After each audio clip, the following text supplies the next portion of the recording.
Hello there Runfighters, and I'm sorry this video is late, but I have been supremely busy and physically couldn't have uploaded a video yesterday, and I figured better late than never, so here goes. So previously in this story we have the Pickerings, and we have a house kind of in the middle of nowhere, and we have Amanda and James, who are the two kids, and we have a basket, and every now and then this basket comes and drops in this house, and it supplies the family with odd things. And then we have Trundley, who we find out is the guy that sends the basket, and he's been sending this basket for a long time, but the baskets have run out, and he's been told by his grandma that when the baskets run out he has to go and find this family. And he comes to find this family, and then he sees James, one of the children, and he thinks, that looks a lot like Gerald, and I don't like that guy because he killed Captain Bareback on the ship I was on, and I don't like him, and I'm gonna kill that guy. But then he doesn't know what to do because his grandma said he's got to look after these people, and he can't because he wants to kill this guy, and it's all a big mess. Now here's my part of the story. Before Trundley could act, he was spotted by the boy twice the size of him. James looked at the little man and gasped.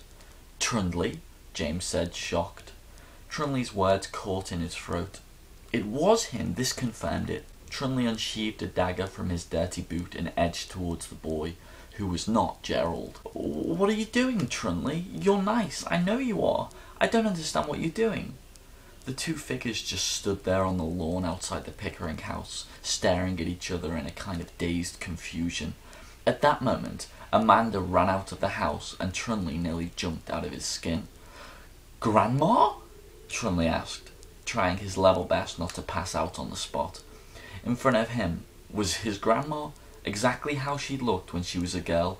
He knew because he'd seen portraits of her. They'd hung in the hall of their house, and they all had stories, every one of them, and she used to tell them to him, and it just didn't make any sense. "Who's this, James?" Amanda asked, with a puzzled look on her face, which now made three of them. "He's Trundley," James replied. "I dreamt him." "James?" Trundley cut in. But no, wait, you're not James, you're Gerald." "Gerald?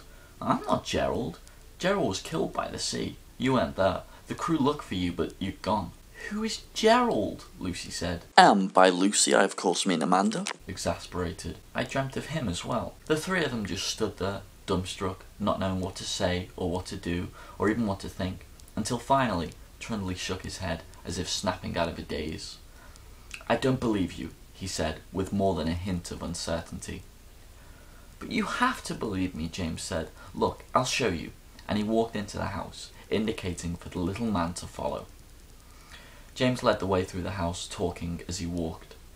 "I dream things. Every night I dream, and then every morning I paint what I can remember. Sometimes it's just people or places, but sometimes stories and ideas and things more complicated and fuller. Amanda does the same. I'll show you." James led the way down a narrow corridor that led to a large door that looked older than anything in the house. He opened the door and led Trundley through, where the little man almost fainted, not for the first time that day. "Look," he said, pointing at a picture on the wall. "There you are, and there's Gerald, and—" But Trundley wasn't looking. He was too busy trying to convince his eyes that they were lying. He refused to accept what he was seeing. It simply could not be. A room, bigger than any he had ever seen, with no visible end, full of pictures, paintings, and drawings of every shape and size and colour, and of everything. Everything that had ever been, every life that had ever been lived, every war that had ever been fought, every joke that had ever been told. Everything. With a jolt, a memory from a long time ago slipped into the forefront of his mind. "The children on the end of the basket," she had said, "are very important to this world." But she had been wrong. His grandma had been wrong. They were not very important to this world. They were this world, its history, its culture, and even its temperature. They were everything that had ever been, and everything, Trundley assumed, that was ever likely to be. Trundley looked at James, who was jabbing at the picture of the boat and its crew, wanting desperately for the little man to believe him.